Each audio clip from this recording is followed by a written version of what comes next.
Hello, my name's Gregor. I've been doing my placement here in the Wyndford in Maryhill at G20 Youth Project for the last few months now. I've been involved in helping out in the men's group, the youth groups and the community cafe. It's been a huge privilege being able to meet so many wonderful people. Not just the staff and volunteers, but all the local people, local residents that come through the doors and access a variety of amazing services, but also experiencing kindness and compassion. I wanted to see the community and its assets through the lens of the local people that actually live here. Welcome to this short 10-minute journey mapping the Wyndford.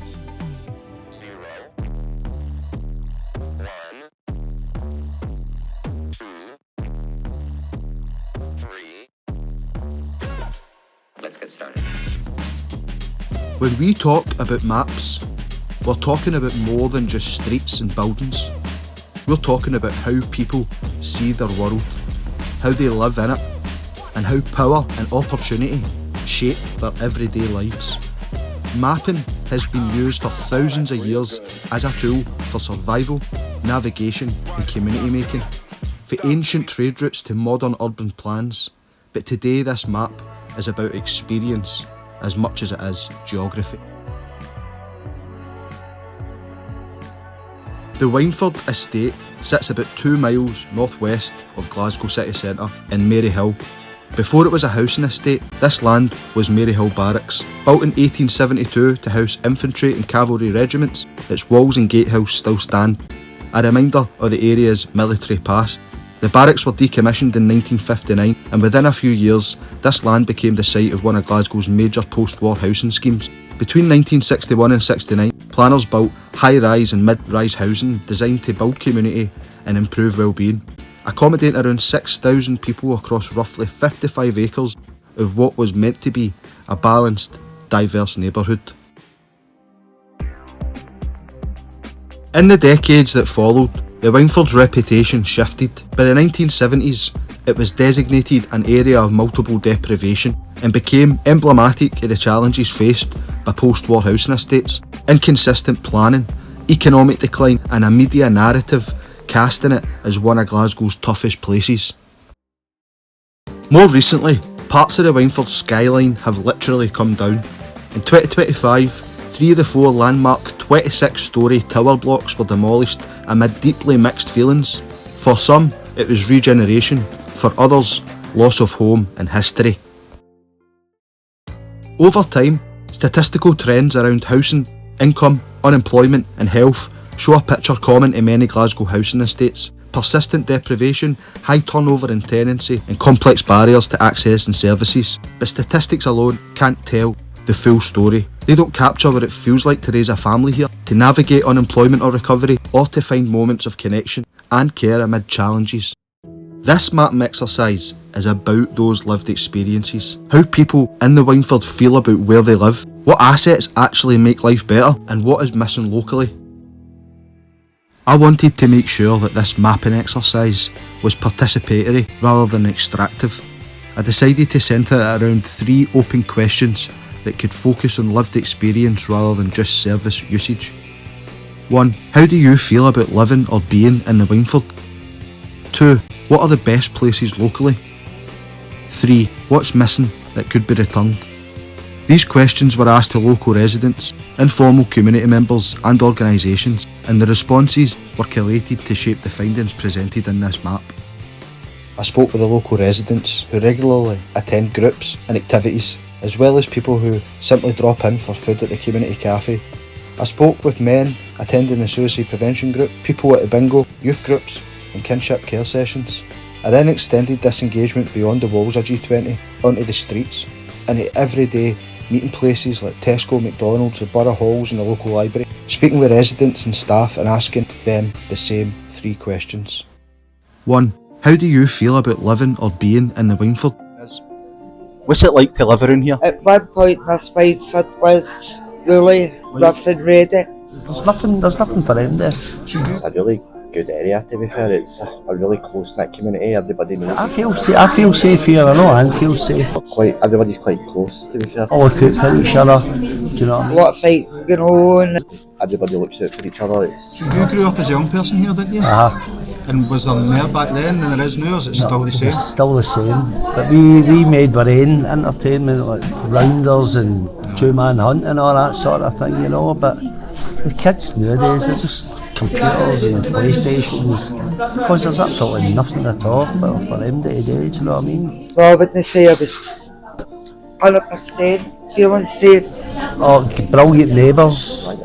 it's a great area to stay. You can grow up in that. Well, as I say, I've been here 56 years. And I love it. I would never move for here. What a police running about. It's actually got a lot better since the G20's opened, because there's more an outlet for everybody to go to. Before that, there's not really been anything. Feedback that I received after the first question was mixed. Some people felt really proud of where they lived, and some people admitted feeling shame and embarrassment.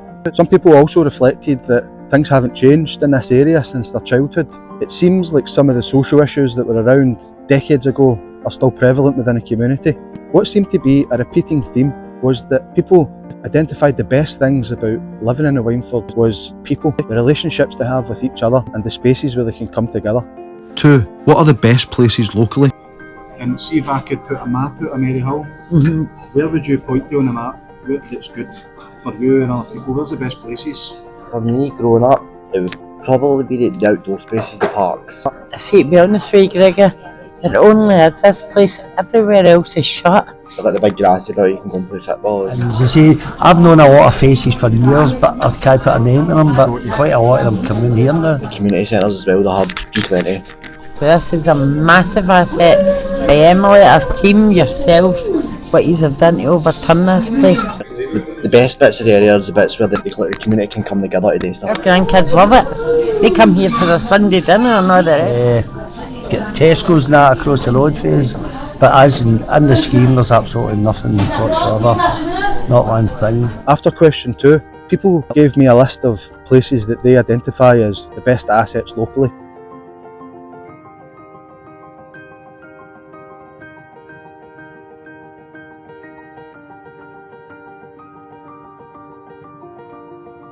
This included a G20, which came up over and over and over again. But also included some of the local green spaces, places where people can play, places where people can get together. However, it did seem that these places were extremely limited. Some people identified that there was nowhere else locally that they felt was an asset. Some people identified local shop, bus routes and their neighbours as their assets. What seemed very clear was that the real asset in the community is the places where people feel a sense of belonging. 3. What's missing that could be returned? So it makes me feel fearful for the youngsters growing up, my own kids. Where can we actually take them in this community that doesn't cost a lot of money? People don't have a lot of money around about here. Put a decent show in there. But more kind of community events. Anyway, it kind of angers me, if you want me to be honest. We've been asking for years for something to be done down that playing field. I mean years. Nothing's ever been done about it. Put a wee laundrette or something in here and all. It doesn't give much hope. And there's only one bus, but that takes you right out to Annie's land. Gala days.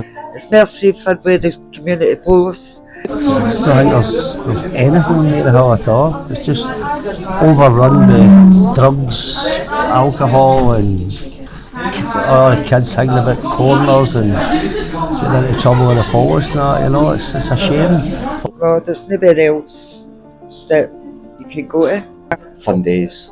No, I just don't know any of the neighbours that close. And I'm in that close neighbourhood here. It's such a good community and you'd be welcomed into the community as part of us. What's the positive things about living in a scheme like this? What's the best things about living in a scheme? It's close. Everybody sort of knows everybody, and we try and look out for each other. Hopefully its future will become brighter thanks to G20 and the people around about it. People spoke of enhanced police presence and community policing back in the streets of the Wyndford. Other residents with mobility issues spoke about the need for enhanced physical improvements around the community. Others spoke more broadly about a range of supports for young people, for people experiencing isolation or poverty. It seems the main thing missing in the Wyndford is more places like G20, places where people can have relational experiences that uplift them, that help improve their sense of well-being, a place where they can find support, help, compassion, a place where they can be supported to navigate the issues that they find themselves experiencing and living within. This community is clearly a rich one. It's rich of lived experience, of knowledge, but it's also rich of resilience and potential. This community is full of amazing, wonderful, lovely people. People who are frustrated that their voices aren't being heard. These people know what needs to be fixed in this community to help it thrive. I would end with this. There are many physical assets in this community, but the biggest assets are the people with the lived experience, the resilience and the local knowledge and the willingness to fix the issues in communities like this. They just need the resources, they just need the voice and they need their power